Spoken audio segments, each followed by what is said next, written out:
Yorana et bienvenue dans Manava. Différentes juridictions existent dans le système judiciaire en Polynésie et nous proposons aujourd'hui dans Manava de comprendre le fonctionnement du tribunal pénal. J'accueille pour en parler Laure Camus qui est présidente du tribunal de première instance, Hervé Leroy qui est procureur de la République, Cécile Moreau qui est directrice de l'APAGE, donc l'association polyvalente d'action socio-judiciaire, et Loris Peitavit qui est avocat. Ravi de vous accueillir sur ce plateau, bienvenue à vous quatre. Laure, première question pour vous, quelles sont les différentes juridictions pénales ? Alors, il y en a 3. Le tribunal de police pour les contraventions, le tribunal correctionnel pour les délits, et pour les crimes, c'est la cour d'assises et bientôt la cour criminelle. Alors on expliquera la notion de contravention, délit et crime un peu plus tard. Hervé, quel est le rôle d'un procureur ? Alors, le rôle d'un procureur, il y a deux rôles essentiellement, si je puis dire, diriger les enquêtes judiciaires, la police judiciaire, voilà, c'est son rôle, à contrôler les enquêtes, et puis le deuxième rôle pour la justice pénale, les juridictions dont vient de parler Laure, c'est-à-dire de soutenir l'accusation, comme on dit, requérir l'application de la loi et d'une peine. Alors on va expliquer pareil tous Voilà. les termes au long de la mission. Cécile, quelles sont les missions de l'APAGE et à qui est-ce destiné ? Alors en fait, il y a un pôle d'activité qui a pour vocation de venir en aide aux victimes d'infractions pénales. Et puis il y a un deuxième pôle d'activité, beaucoup moins connu, qui est chargé de mettre en œuvre des mesures alternatives et sous l'approche de sanctions éducatives, on va dire, pour le parquet de Papeete. Et travailler sur la lutte contre la délinquance. Pareil, on va revenir dessus au fur et à mesure dans l'émission. Loris, quel est le rôle de l'avocat lors d'un procès au pénal ? Alors le rôle de l'avocat intervient même avant le procès, c'est-à-dire qu'on intervient d'ores et déjà au stade des gardes à vue par exemple, ces choses-là. Lors d'un procès, on a deux rôles essentiels en fonction de qui on défend, c'est-à-dire soit le prévenu, la personne qui est renvoyée par monsieur le procureur devant la juridiction pour être jugée, mais on peut aussi assister les victimes qui sont également amenées à comparaître devant le tribunal pour qu'elles obtiennent à la fois notamment réparation des préjudices qu'elles ont subis. Hervé, est-ce que vous pouvez nous expliquer la différence entre contravention, délit et crime ? Oui, c'est ce qu'on appelle la gradation des infractions pénales. Donc on va dire, en schématisant un peu, la contravention, plusieurs sortes de contraventions, plusieurs classes, il y a 5 classes. On va dire que ce sont des infractions qui ne méritent, à titre de peine principale, qu'une peine d'amende. Okay ? Le délit, c'est un peu plus sérieux, un peu plus grave, donc où on a une peine d'amende souvent, mais surtout une peine d'emprisonnement et ce qu'on appelle des peines complémentaires. On pourra rentrer dans le détail si vous voulez. En matière de délinquance routière, je conduis en étant ivre sous alcool, donc je risque d'avoir une peine d'emprisonnement, une peine d'amende et puis une peine complémentaire, c'est-à-dire la suspension de mon permis de conduire. D'accord. Vous voyez ? Okay.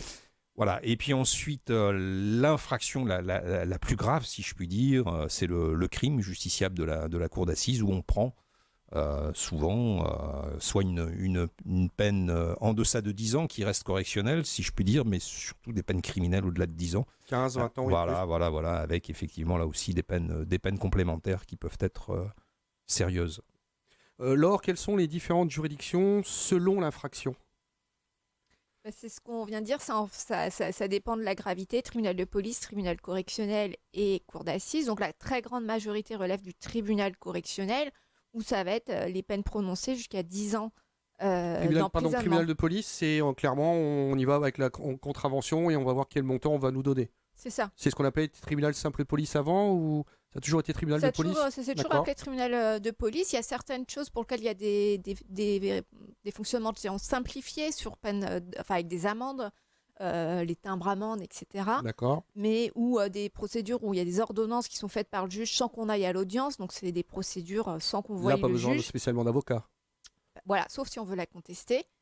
Voilà. Et donc il y a que les plus graves où on va vraiment devant le tribunal, sinon on a mis en place des circuits simplifiés. Par contre, devant le tribunal correctionnel, on comparaît devant un juge. Parfois, il y a des procédures maintenant, ce qu'on appelle de plaider coupable, où on va comparaître d'abord devant le procureur et qui va proposer une peine qu'on va accepter à condition qu'on ait reconnu les faits. Et le juge n'a là qu'un rôle d'homologateur de la décision. Comment on engage une procédure au pénal ? C'est le procureur de la République qui engage la procédure. Alors Hervé, expliquez-nous ça, si vous voulez bien. C'est vrai que dans la majorité des cas, c'est le procureur de la République qui initie ce qu'on appelle des poursuites. Il initie des poursuites, pourquoi ? Parce qu'il reçoit bien souvent une enquête qui est faite par les services de police ou de gendarmerie, ou parce qu'il reçoit la plainte d'un particulier ou d'un avocat qu'il va transmettre obligatoirement de toute façon un service de police ou de gendarmerie. On a aussi, mais je pense que là, Maître Pétavik le dira, là aussi la possibilité, lui, de saisir le tribunal correctionnel ou le tribunal de police ou un juge d'instruction au moyen d'une plainte. Voilà, Le risque, dans quel cas ça peut être possible? Il y a 2 cas qui sont les plus connus, notamment en matière de diffamation, par exemple, qui sont des infractions particulières où on peut faire des citations, c'est-à-dire que on passe pas par le biais des services du procureur et on cite directement la personne qu'on estime avoir commis l'infraction devant le tribunal. Ça se fait assez peu parce que c'est assez complexe à mettre en œuvre et évidemment on n'a pas tout le travail d'enquête des services de police ou de gendarmerie et il nous appartient à nous en tant que conseil de la personne qui fait la citation d'apporter l'ensemble des éléments au tribunal pour qu'il soit en état de juger le dossier. Donc c'est une procédure assez peu usitée, j'ai envie de dire, parce qu'elle est extrêmement complexe. La deuxième solution, c'est ce que disait monsieur le procureur, on peut dans certains cas saisir directement un juge d'instruction pour ouverture d'une information judiciaire, une instruction, ce qui s'appelle une plainte avec constitution de partie civile, qui peut se faire dans plusieurs cas, notamment quand 6 mois après le dépôt d'une plainte, on n'a pas eu de réponse du parquet ou une réponse qu'on estime insatisfaisante. On peut saisir directement un juge d'instruction qui ouvrira un dossier, sera obligé d'instruire le dossier, mais il y aura une contrepartie, c'est que les personnes qui déposent une plainte avec constitution de partie civile sont obligées de consigner des fonds. C'est-à-dire que le juge dit « je vais prendre votre dossier, mais par contre, vous devez consigner une somme » qui correspond évidemment, c'est pour pas encombrer inutilement les cabinets des juges d'instruction. C'est-à-dire il faut que les gens, quand on dépose, nous, qu'on conseille de déposer une plainte avec constitution de partie civile, il faut évidemment qu'on estime avoir des éléments très sérieux pour pas que la consignation soit perdue pour les personnes, les plaignants. D'accord. Cécile, comment est-ce que vous guidez les victimes justement comme quelqu'un qui vient vous voir et quel est le cheminement? Comment est-ce que vous allez organiser, on va dire, la suite d'un dossier? Alors en fait, il n'y a pas forcément une procédure type parce que l'idée, c'est de s'adapter aux besoins et aux demandes de chaque victime. On ne va pas gérer 2 victimes de violence exactement de la même manière parce que dans 2 situations, on n'aura pas du tout les mêmes attentes ou les mêmes réactions. Donc il y a un temps effectivement d'écoute, d'analyse des besoins et puis il y a des situations où on est dans l'urgence, où on va avoir un rôle pour alerter parfois les forces de l'ordre ou le parquet sur les situations. Et puis, il y a parfois des victimes qui sont victimes d'infractions, qui n'ont pas déposé plainte, mais qui ont besoin d'un temps de réflexion, qui ont besoin de savoir quelles vont être les conséquences d'un éventuel dépôt de plainte, avant éventuellement d'aller voir les forces de l'ordre ou d'écrire au procureur.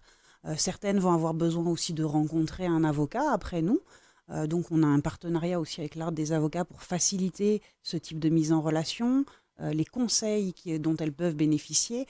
Très régulièrement, alors les gens qui viennent nous voir ont souvent peu de moyens et donc on les accompagne aussi à monter des dossiers d'aide juridictionnelle. On parlait tout à l'heure du dépôt de la plainte avec constitution de partie civile. Je voudrais quand même rassurer, quand les victimes sont éligibles aux critères de l'aide juridictionnelle, à ce moment-là, elles peuvent demander aussi l'exonération dans ce type de procédure des frais de dépôt de consignation. Donc là, vous allez les aider à faire ce dossier-là? On va les aider, on va les accompagner. Alors, il y a tout un volet accompagnement et information juridique, mais il y a aussi, et je ne voudrais pas que ce soit négligé, tout le travail qui est réalisé par les psychologues, parce qu'il y a souvent besoin, quand on est victime d'une infraction, et notamment de ce qu'on appelle une atteinte aux personnes, c'est-à-dire typiquement des violences physiques, sexuelles, morales, on a souvent besoin d'un accompagnement psychologique pour faire face à ces conséquences-là, parce que souvent les gens ne dorment plus, sont perturbés dans leur quotidien.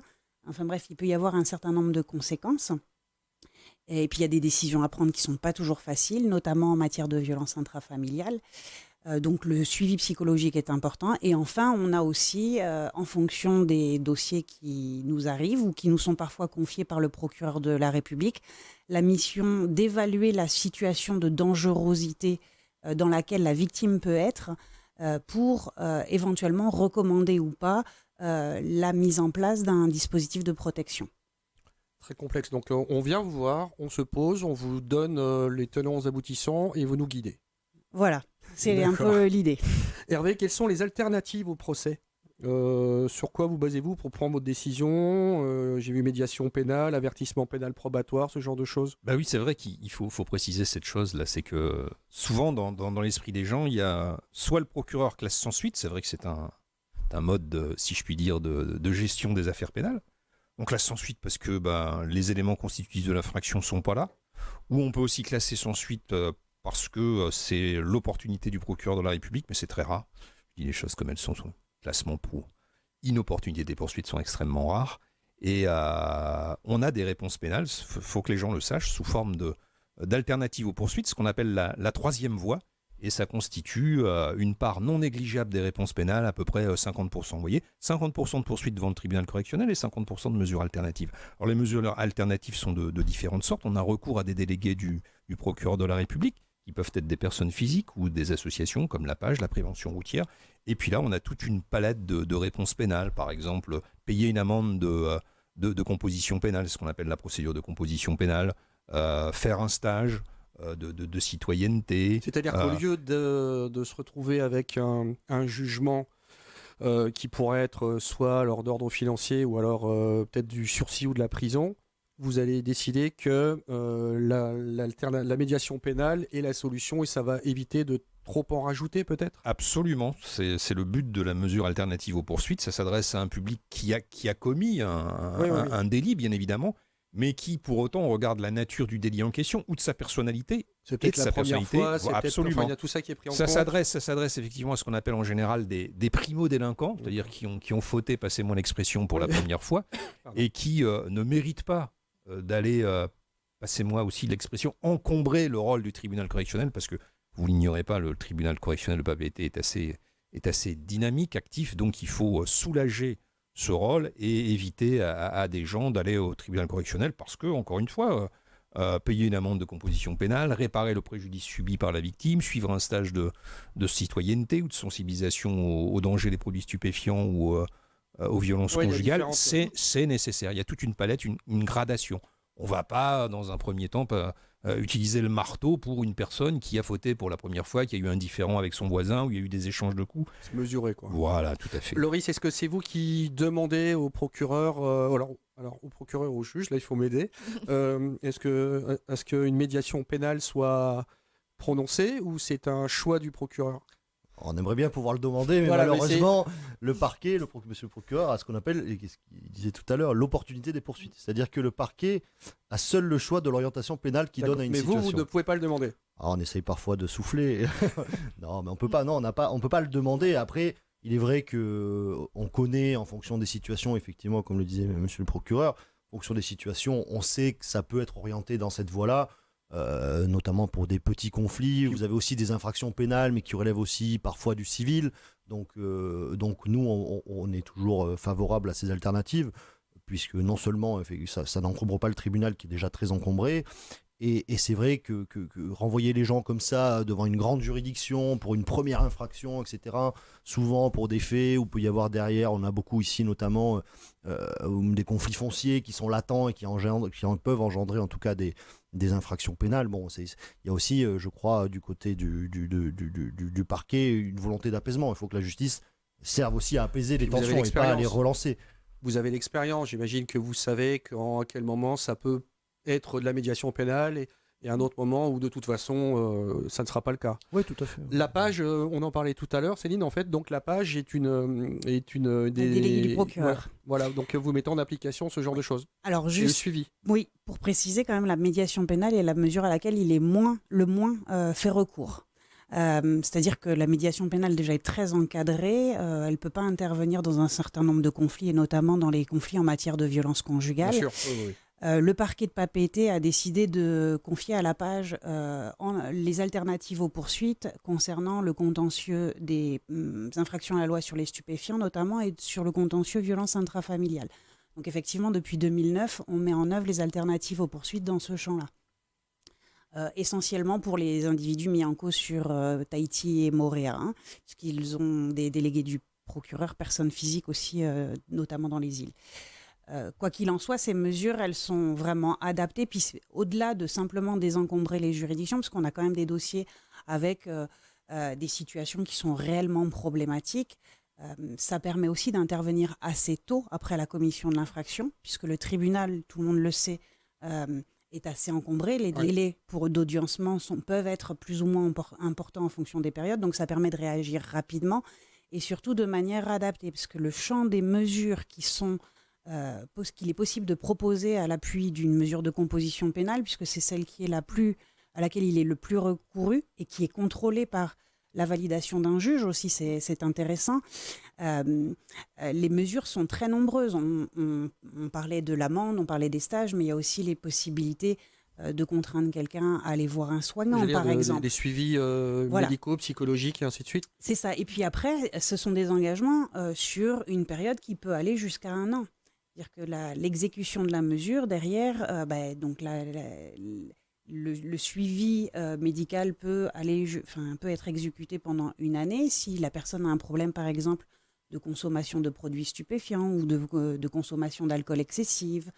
Bref, il y a vraiment un panel de mesures qui permet de répondre de manière adaptée à effectivement des situations de violence qui sont soit ponctuelles, soit un parcours délinquant qui est à la base, qui est à son début. Et l'idée, c'est d'enrayer cette dynamique-là avant d'avoir affaire à des... L'approche n'est pas binaire, quoi. Il y a vraiment tout un panel mis à disposition. Laure, comment se compose un tribunal ? Est-ce qu'il y a plusieurs juges ? Comment est-ce que ça fonctionne ? Voilà, il y a plusieurs juges. Il y a aussi plusieurs modes de saisine des juges qui sont donc, on l'a dit, en très grande majorité des cas saisis par le procureur et quelquefois par les victimes directement, mais c'est quand même à la marge. Donc soit ça va passer si c'est des affaires très très graves, notamment criminelles, le procureur va d'abord saisir un juge d'instruction et c'est après cette phase d'instruction que ça va revenir devant le tribunal. Après, le rôle du juge d'instruction, c'est de faire une enquête. Voilà.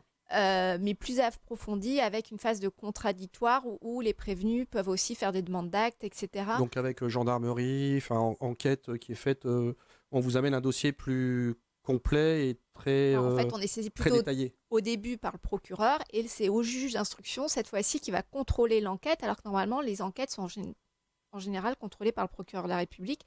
Là, c'est le juge qui va faire l'enquête et qui va la faire de manière contradictoire en prenant en compte les intérêts de tout le monde. Et il y a une procédure qui permet aussi un accès au dossier devant le juge d'instruction. Mais c'est quand même, en général, c'est les affaires les plus compliquées et les plus graves, donc c'est assez résiduel en chiffres. Le reste du temps, le tribunal, il est saisi avec plusieurs biais. On a ce qu'on appelle les jugements, je dirais, sans audience, donc c'est les ordonnances pénales, où on va juger sur dossier avec des réquisitions écrites du procureur. Le juge aussi va valider certaines des alternatives proposées par le procureur, comme les compositions pénales, où là, il y a une validation. C'est-à-dire que c'est le procureur qui décide, mais il lui faut l'autorisation du juge pour que ça prospère. Donc, ça permet de vérifier. Et le reste, c'est devant un tribunal qui, pour les affaires les plus simples, il n'y a qu'un juge. Pour les affaires un peu plus graves, il y a 3 juges. D'accord. Loris, l'avocat pénaliste, c'est une spécialité. Et pourquoi choisir cette spécialité ? C'est quelque chose de particulier chez les avocats ?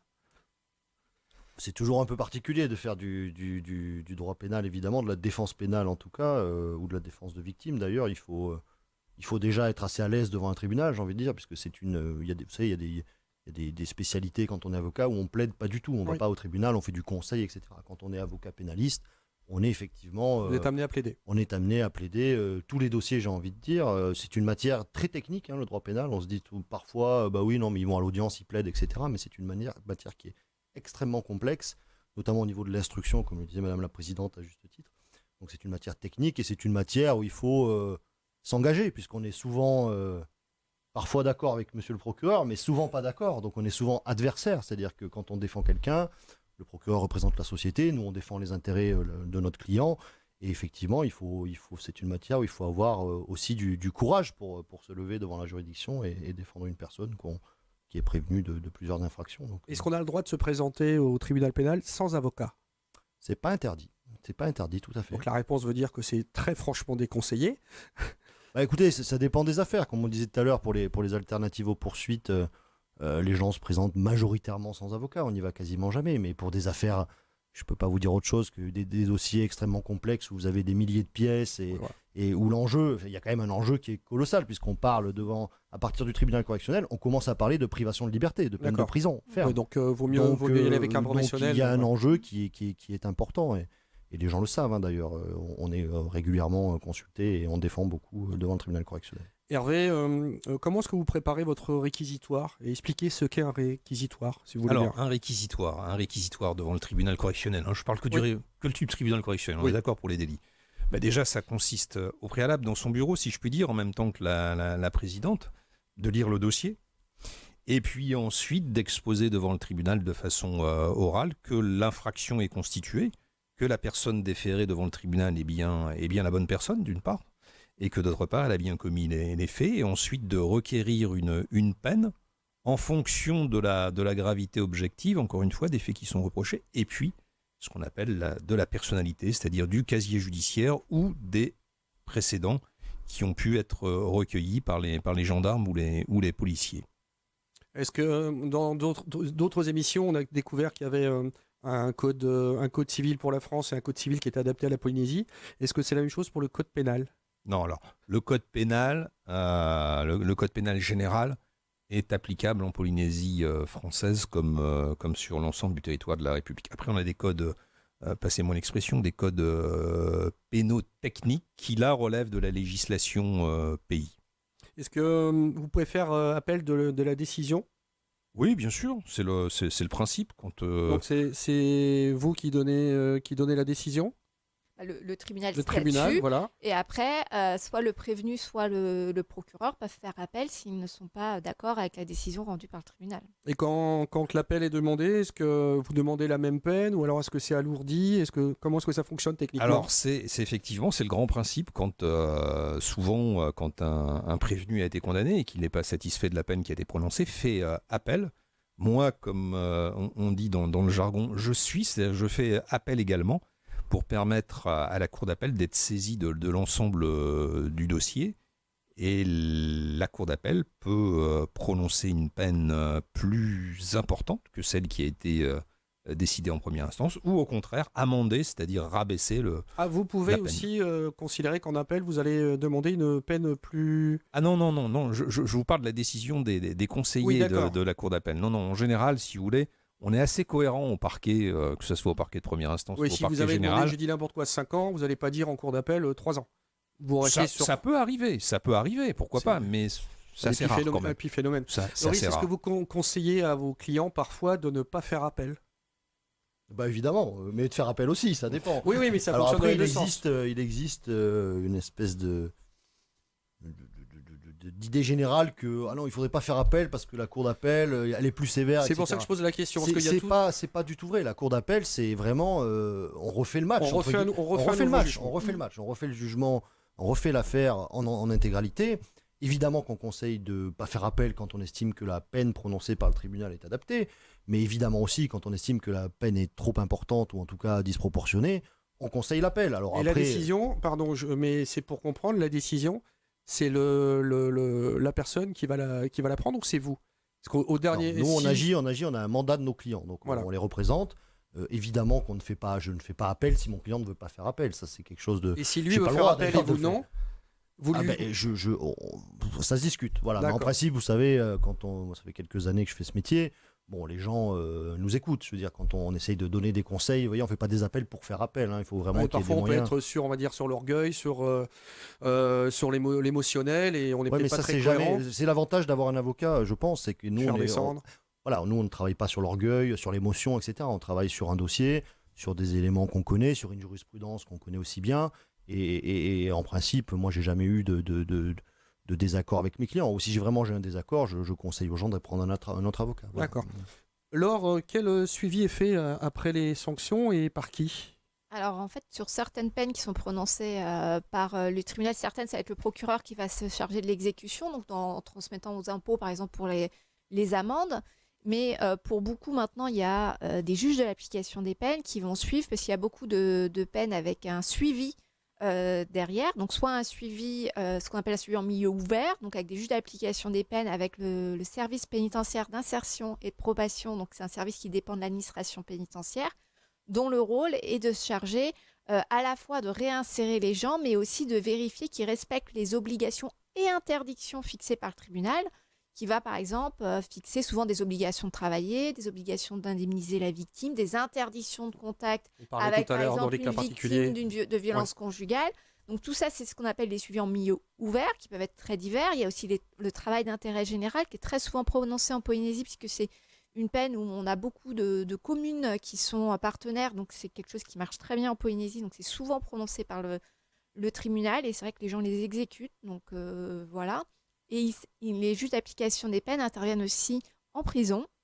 D'accord. Puisque maintenant, le principe, c'est que la peine qui a été prononcée pour le tribunal n'est pas forcément celle qui va être exécutée au final, en fonction du comportement, des efforts et aussi des perspectives de sortie. On essaye de faire des sorties de prison accompagnées, puisqu'il est prouvé depuis longtemps qu'une sortie aménagée de prison aide à prévenir la récidive. Cécile, vous accompagnez aussi les victimes une fois que le jugement a été prononcé? Alors en fait, nous, on n'a pas de date de fin de saisine. C'est-à-dire qu'on va être mobilisé autant de temps que la victime en aura besoin. D'accord. Donc si la victime a besoin de continuer son suivi psychologique ou le psychologue va continuer à l'accompagner. Si elle a besoin de savoir comment récupérer ses dommages et intérêts, donc dans beaucoup de décisions, on va l'aider à monter un dossier qui lui permettra de saisir le fonds de garantie pour être réellement indemnisé. Parce que une fois qu'on a la décision de justice, c'est bien, on est content, mais quand il y a notamment des dommages et intérêts à récupérer, il faut aussi travailler sur cette sur le fait de récupérer effectivement la somme sur son compte bancaire. Et donc les juristes et les psychologues peuvent intervenir effectivement au-delà de la décision judiciaire. Très bien. Alors j'espère que nous avons pu, grâce à nos invités, vous aider à comprendre ce qu'est un tribunal pénal et son fonctionnement. Merci à tous d'avoir répondu à mes questions. Cette émission sera en replay sur le site de TNTV. Bonne fin de journée sur TNTV.